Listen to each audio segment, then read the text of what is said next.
鬼船？那你们以前碰到过幽火鬼船吗？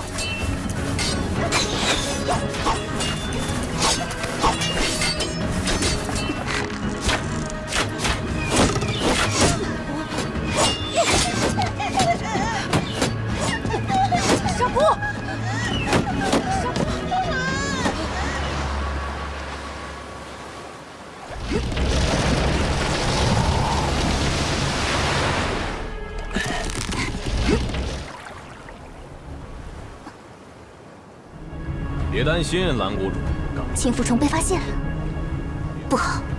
和顶剑三少作对，我们绝不会放过。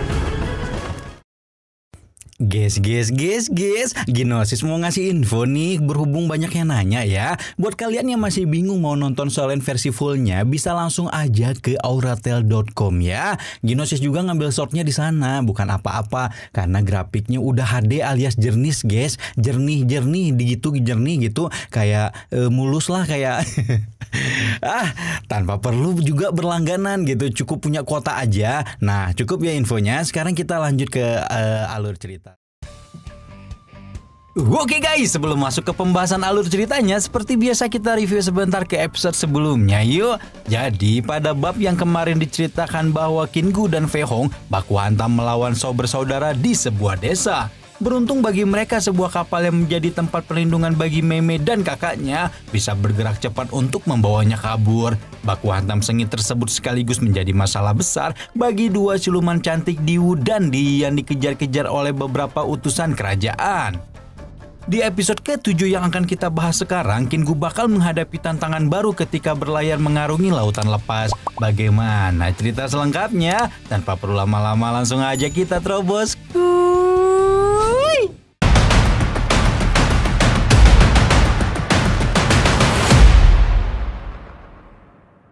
Usai berhasil kabur dari bersaudara yang ternyata tidak bisa berenang, penjaga api merah Kingu melanjutkan pelayarannya bersama para anggota baru. Di kapal yang berukuran sedang tersebut, Nona Diwu memberi perhatian lebih kepada si kecil Meme yang sedari tadi menangis karena ketakutan. Alih-alih ikut memberi perhatian, Di malah menertawakan Diwu yang jarang-jarang bersikap lembut kepada orang lain.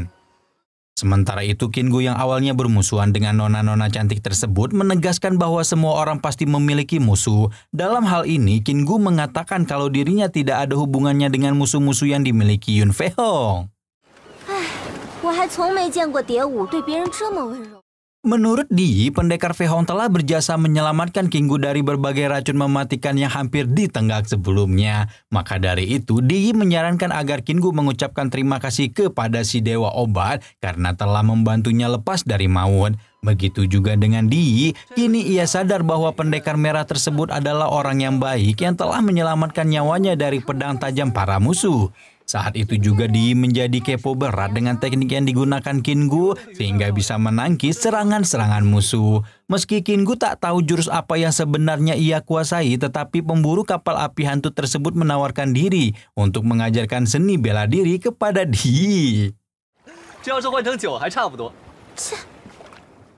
Sebenarnya siluman cantik Di cukup tertarik dengan tawaran yang disodorkan Kingu untuk belajar keterampilan bela diri, tapi sayangnya Di merasa belum bisa berlatih, terlebih karena masalah waktu dan kesempatan. Sebagai gantinya, Di ingin membuat janji dengan Kingu yang seketika membuat pendekar pemabuk tersebut penasaran. Rupa-rupanya Di ingin mengajak Kingu bekerja sama menemukan kapal api hantu sehingga bisa menemukan harta karun yang berharga di sana. Akan tetapi, Kingu tak begitu saja setuju dengan tawaran kerjasama Di, lantaran ia belum begitu yakin dengan legenda kapal api yang meneror banyak orang.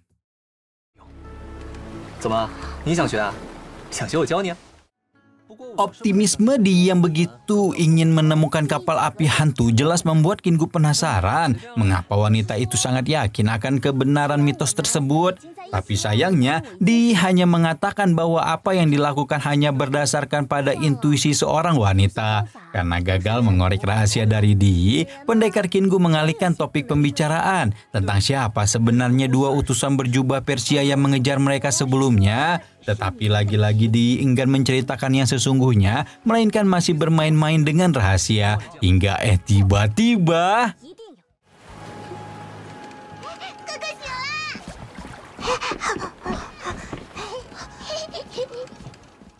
Ternyata kakak Meme yang sedang dalam penanganan si dewa obat Fehong telah siuman dari pingsannya. Akan tetapi Fehong melarang Diu dan yang lainnya untuk mendekat karena kesehatan anak tersebut belum sepenuhnya pulih. Malahan Fehong berpikir yang bukan-bukan terkait dua gadis siluman tersebut yang diam-diam mempunyai tujuan lain ketika datang ke desa Mingjian.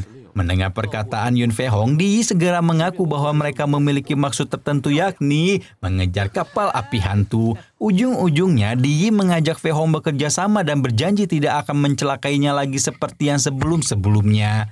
Sayangnya Fehong masih diam 1000 bahasa, belum menanggapi tawaran kerjasama siluman Di. 我承认，我们姐妹来奥莱村就是为了寻找幽火船的线索。 Mengetahui maksud dan tujuan Di dan Diu, pendekar Kingu malah semakin curiga dengan kedua wanita itu. Kingu yang mendapat tugas untuk menemukan kapal api hantu semakin yakin bahwa dua gadis tersebut jauh lebih paham dengan asal-usul kapal yang mereka cari selama ini. Mendapati pertanyaan dari Kingu itulah Di segera menjelaskan bahwa sesungguhnya yang dicari bukan hanya sekedar harta karun. Akan tetapi mereka ingin menemukan pusaka yang bisa membebaskan mereka dari kejaran 8 utusan pria berjubah Persia. Sebab hanya dengan cara itu masa depan mereka bisa lebih baik tanpa khawatir kejaran para utusan kerajaan. Akan tetapi sikap berbeda justru diperlihatkan Fehong yang kagak mau percaya dengan perkataan Di. 我不相信他们。追杀，更关乎着我们姐妹2人今后。 Ucapan menohok dari Fehong seketika memancing perdebatan di antara mereka. Kingu justru percaya dengan Diu dan Di karena mereka telah menyelamatkan Meme dan kakaknya Xiao Yuer. Begitu juga dengan dua anak tersebut, mereka yakin kalau Diu dan Di merupakan wanita baik hati yang telah membantunya lolos dari ancaman maut. Sejurus kemudian Di segera mendekati Xiao Yuer untuk mencari detail informasi tentang keberadaan kapal api hantu. Akan tetapi Xiao Yuer seperti enggan menceritakannya, seolah menyembunyikan rahasia yang begitu besar.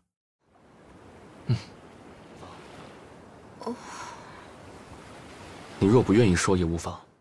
Tapi Xiao Yuer akhirnya mau bercerita tentang kapal api hantu yang pernah ia temui pada suatu malam. Menurutnya ketika itu muncul saudara dua pedang di tengah lautan yang ingin menyelidiki kapal api hantu. Pengalaman yang diceritakan mereka sama persis dengan kejadian di awal episode saat pikiran Kingu dipenuhi dengan kejadian suatu malam yang mengerikan. Masih inget kan? Hanya saja Xiao Yuer dan adiknya Sagu Meme tak mengetahui kejadian selanjutnya karena mereka sangat ketakutan. Dari penjelasan itulah Fehong menyimpulkan bahwa yang dilihat mereka hanyalah kapal-kapal api hantu yang misterius.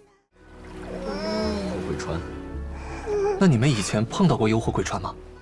Jejak kapal api hantu yang ternyata tak diketahui oleh Xiao Yuer dan Sagu Meme seketika membuat Diu dan Di sedikit kecewa. Akan tetapi Kingu memiliki ide lain bahwa anak kecil itu kemungkinan bisa menemukan jejak saudara dua pendekar yang diceritakan. Menurut Xiao Yuer, pendekar yang pernah ditemuinya sering memancing di salah satu spot di tengah lautan. Berdasarkan keterangan itulah, Kingu yakin akan bisa menemukan kapal api hantu yang misterius. Di sisi lain, seorang ajudan bernama Liu Qin tengah melaporkan kepada Gubernur Xiaxiang bahwa sebuah masalah terjadi dalam perburuan kapal api hantu. Meski telah menggelotorkan banyak uang di Ting Silo, tetapi kedatangan para penjaga api merah alias Jin Yue sedikit banyak mengganggu mereka. Terlebih lagi kini muncul pavilion Ding Jianghe yang telah membuat aliansi sendiri untuk memecahkan misteri sebuah teror kapal. Sontak saja kegagalan ajudan tersebut membuat gubernur marah besar sehingga ia yakin ingin segera mendapatkan kepala para penjaga api merah entah bagaimana caranya. 我们西厂和锦衣卫明里暗里斗了，我让他们把那悬赏令给撤了，那倒不狗这才出此下策。要不， Gubernur Xishan tersebut benar-benar bengis dan kejam karena ia tak peduli dengan keselamatan bawahannya. Dia memaksa agar para pesuruhnya bisa menangkap para jin Yuiwei dan mendapatkan harta karun di kapal api hantu. Tentu saja permintaan tersebut membuat ajudannya semakin ketakutan karena sadar diri akan kapasitasnya yang belum cukup. Seakan tak ingin membuang-buang waktu, gubernur malah menumpahkan kekesalannya terhadap seorang wanita penghibur yang sedari tadi memijitnya. Bahkan kesalahan kecil yang dilakukan gadis itu berujung pada hukuman yang kagak masuk akal.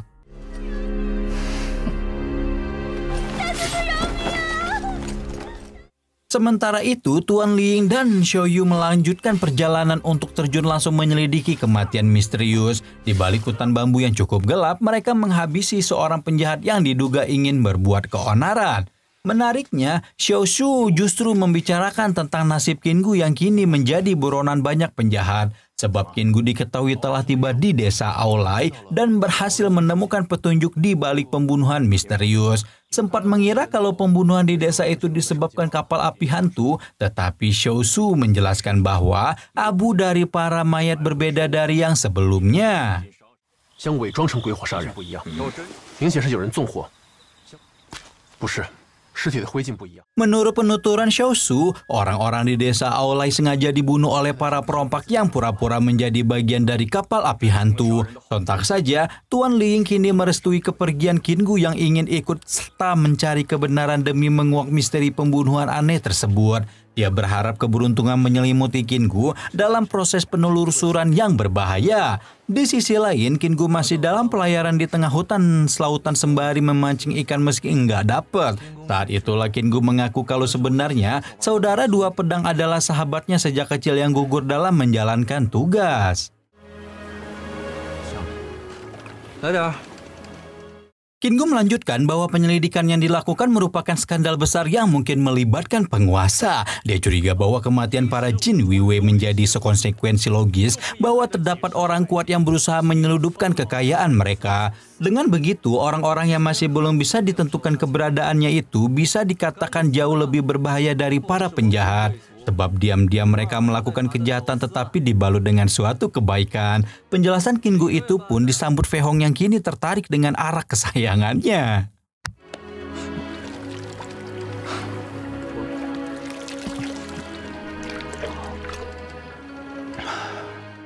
Perjalanan yang telah mereka lalui selama beberapa hari membuat Fei Hong menduga kalau Xiao Yu'er salah ingat. Akan tetapi Qinggu menganggap bahwa perjalanan itu hanya soal keberuntungan sehingga bisa menemukan keberadaan saudara dua pedang. Dengan begitu, posisi kapal api hantu yang selama ini meneror bisa segera dijumpai.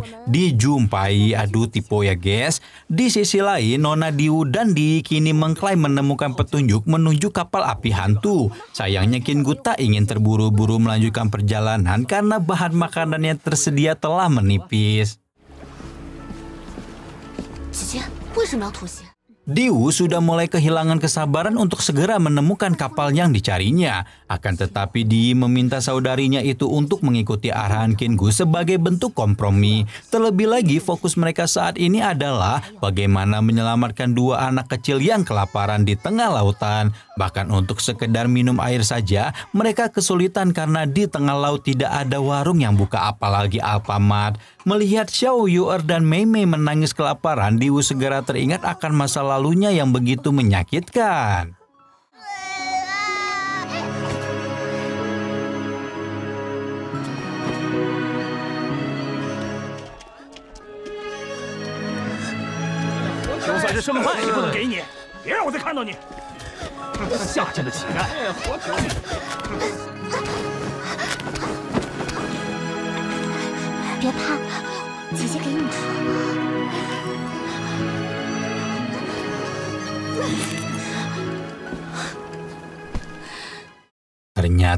Ternyata Diu dan Di memiliki masa kelam menyedihkan yang membuat mereka mau membantu anak kecil di kapal itu. Hingga tiba-tiba perjalanan santai di tengah laut tersebut terusik ketika sebuah anak panah mendadak menyerang mereka. Ternyata serangan datang dari kapal lain yang dikendarai oleh 3 tuan muda Ding Jian. Mereka yang awalnya anti air telah tiba di tengah laut dengan menggunakan kapal yang entah dari mana asalnya. Akan tetapi Fei Hong memerintahkan agar mereka kabur saja daripada berperang di tengah lautan.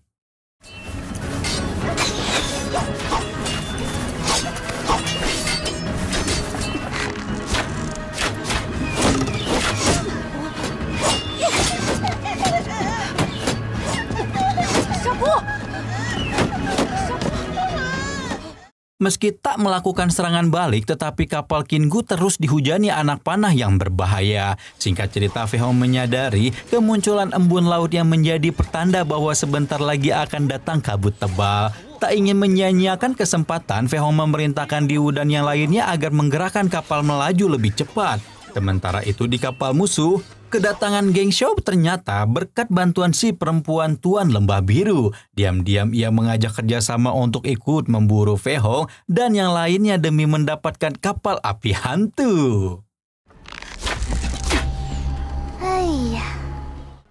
Sejurus kemudian datanglah kabut tebal yang ternyata bisa ditaklukkan pula oleh si kapal Shou bersaudara. Situasi tersebut jelas membuat Qin Gu dan yang lainnya merasa terancam. Menariknya Fei Hong yang tak bisa melihat ternyata memiliki insting kuat terhadap trik licik yang digunakan musuh. Rupa-rupanya Shou bersaudara meninggalkan cacing betina di tubuh Qin Gu agar mereka bisa memantau musuh meski kabur jauh. Seberes menghilangkan cacing tersebut, kapal Qin Gu bergerak lebih kencang untuk menghindari musuhnya. Di pihak lain, Nona Lembah Biru menyadari kalau ulat bulu yang diletakkan di tubuh Qin Gu telah berhasil ditangkap.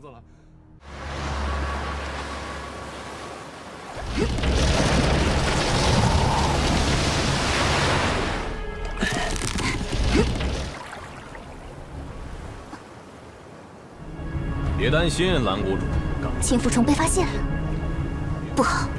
我们顶剑三少作对，我们绝不会放过。 Edian, semakin mendebarkan aja ya pencarian kapal api hantu yang nggak ada kopinya.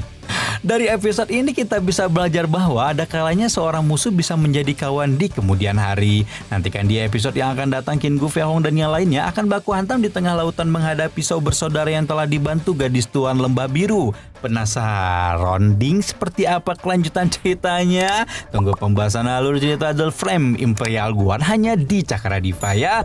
Rama di sini pamit, bye bye.